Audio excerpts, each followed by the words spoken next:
What would you give me if I gave you a basket full of hugs? Probably a basket full of restraining order. I'm Gory B Movie, and I'm a horror addict, and today I'm going to be giving you a bare bones review of Rob Lowe's The Bad Seed.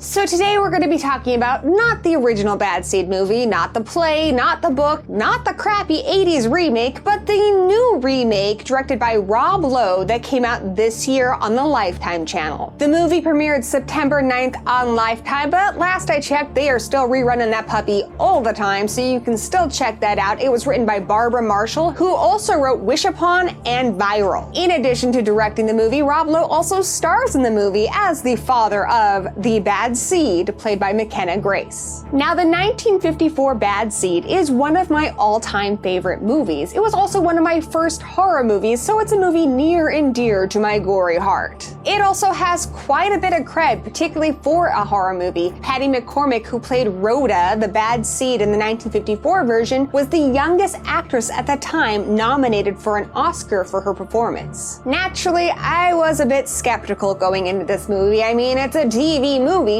What could it possibly bring to the table that my original beloved classic didn't already offer? And right off the bat, there are quite a few differences between this and the original incarnations of the story. To begin with, this one has Rob Lowe playing a single father raising his daughter on his own after his wife passed away in childbirth. The original had both parents, and it was primarily the mother who started to realize that there was something off about Rhoda, and that Rhoda may actually be killing people. The names of the characters are also different. The father is David, and the Bad Seed this time around is Emma. And for a young actress, McKenna Grace is racking up quite a resume. She's already starred in the Haunting at Hill House TV series, The Vampire Diaries, Suburban Gothic, Amityville Awakening, and she'll be playing young Carol Danvers in the upcoming Captain Marvel movie. Now, Rob Lowe really needs no introduction, but this is the first feature film that he has ever directed. I love Rob Lowe. I've had the biggest crush on him ever since he starred in the TV miniseries of Stephen King's The Stand. As far as his horror cred goes, Rob Lowe starred in another Stephen King adaptation, Salem's Lot, with Donald Sutherland. He was also in Stir of Echoes 2. Now, like I said,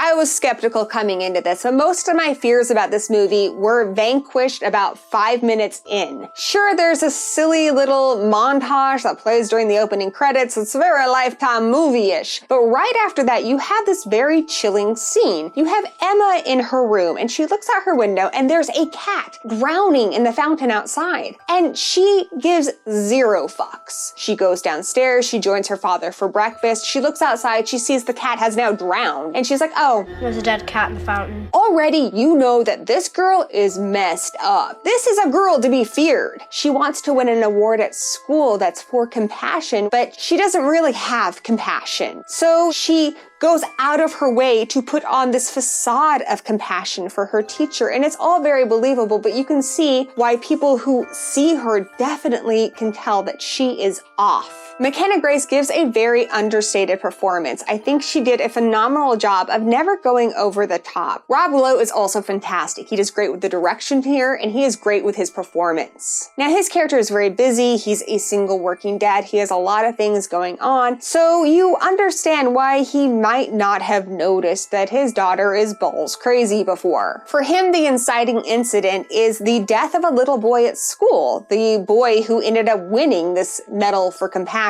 An investigation is launched to find out what happened to him, and they start questioning Emma, and he's like, you know, it is a little strange that I didn't know where Emma was when this child went missing. It is strange that my daughter doesn't seem to be grieving in the same way that her classmates are. My daughter could potentially be a bad seed. The police investigation is certainly something that is new with this retelling of the story, and it adds another layer of suspense because as David is trying to figure out what's going on with his daughter, the police are also trying to figure out if she's a killer. To help juggle the trials and tribulations of being a single father, David does hire a nanny. And this nanny is skanktastic. She's constantly hitting on the dad. Emma clearly hates her, but this nanny is the only one that seems to understand that Emma is a killer. For me, Chloe, the nanny, was sort of the representation of the groundskeeper in this remake.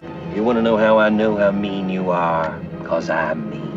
I'm smart and I'm mean. Chloe has no bullshit when she's talking to Emma. She gives it to her straight. She says, hey, they're gonna put you in a little pink electric chair when you get caught for this stuff. She likes to scare her. She likes to mess with her. She likes to play a lot of games. But in any horror movie, you gotta have those characters that you kind of want bad things to happen to, and the nanny certainly filled this role. But let's talk a little bit more about the horror of the bad seed. Now, this is a TV-14 movie, so don't come into this expecting buckets of gore, because you ain't gonna get any. Overall, these special effects are pretty low budget, and some of them don't work as well as others. There are some wasps in this movie that look cheesy as all hell. However, the fire that I think was CGI actually looked pretty decent. There are also quite a few kills in this movie, but most of them happen off-screen. But again, that's to be expected with a TV-14 movie. That said, this movie goes to some pretty dark places, including child murder. It gets dark. So how does the bad seed make up for its TV-14-ness? Well, one, they give us shirtless Rob Lowe. Ow. Thank you, Lifetime movie. And as if that wasn't enough, we get tons of really fun homages to that original film that I love so dearly. Clearly, the biggest is the appearance of Patty McCormick as Emma's therapist. Now, as I mentioned, she played Rhoda in the 1954 movie. She also played her on Broadway in the stage adaptation. Patty McCormick was also offered a role in that really crappy Let's Never Speak of It Again 80s remake. She read the script, realized it was crap, and turned that shit down. Her agreeing to be in this remake, I think, speaks volumes for its quality, and from the look of it, I think she had a blast doing this cameo. McCormick plays Dr. March, which is an homage to William March, the author of the Bad Seed novel, from which all of these adaptations and remakes have sprung. Her scene is very brief. She has one meeting with Emma, where she meets with Emma in a room separate from her father, and we don't really get to see what they talk about, but there is a lot of giggling, and we hear her tell Emma, I'm going to tell you a secret. I did the exact same things as you when I was your age. And then when Emma's father asks how the session went, Dr. March says that she thinks Emma is a lot like her, especially when she was that age. I love this so much because it almost makes this remake seem like a sequel. You could view it as Dr. March has changed her name, started a new life as a child psychologist. She sits Emma down, she gets Emma to talk about all her murderous escapades, they giggle over it, and so of course Dr. March covers for Emma and tells David that she's a perfectly ordinary child. One, because she was a former bad seed herself, and because snitches get stitches. I also loved that during the therapy scene, Emma has her hair up in pigtails and is wearing a dress almost exactly like Rhoda's in that original movie. Another homage to the original movie is the basket of kisses line. What would you give me for a basket of hugs? A basket of kisses. A basket of kisses.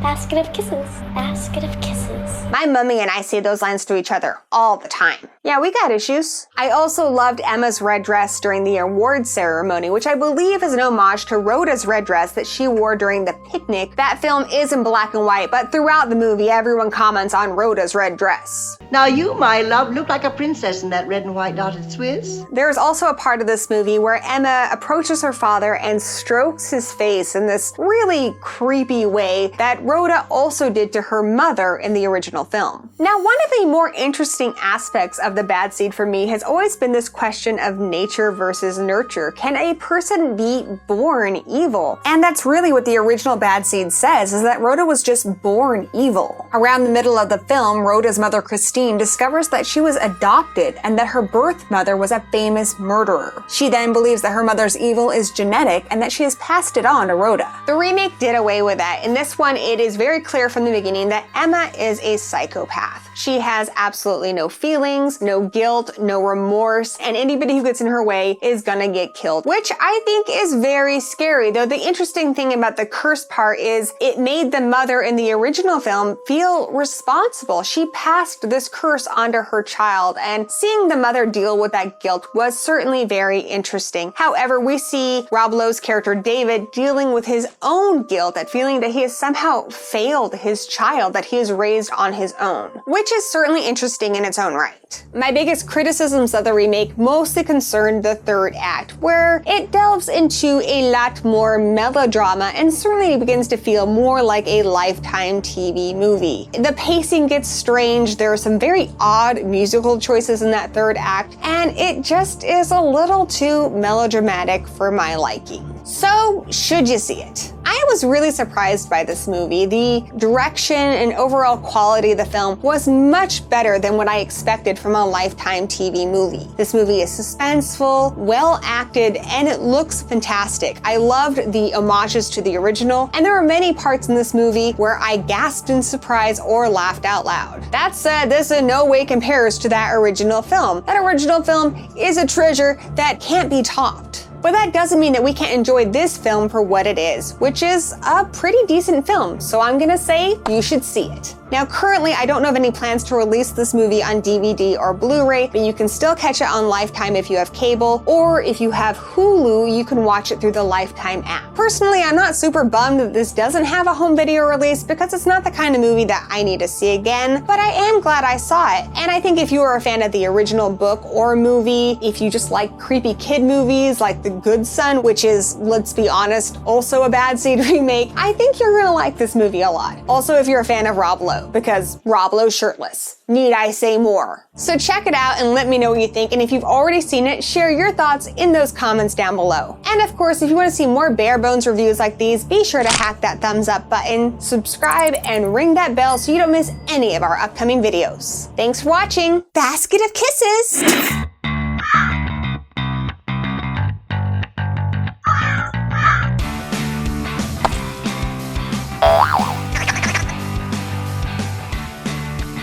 Yeah.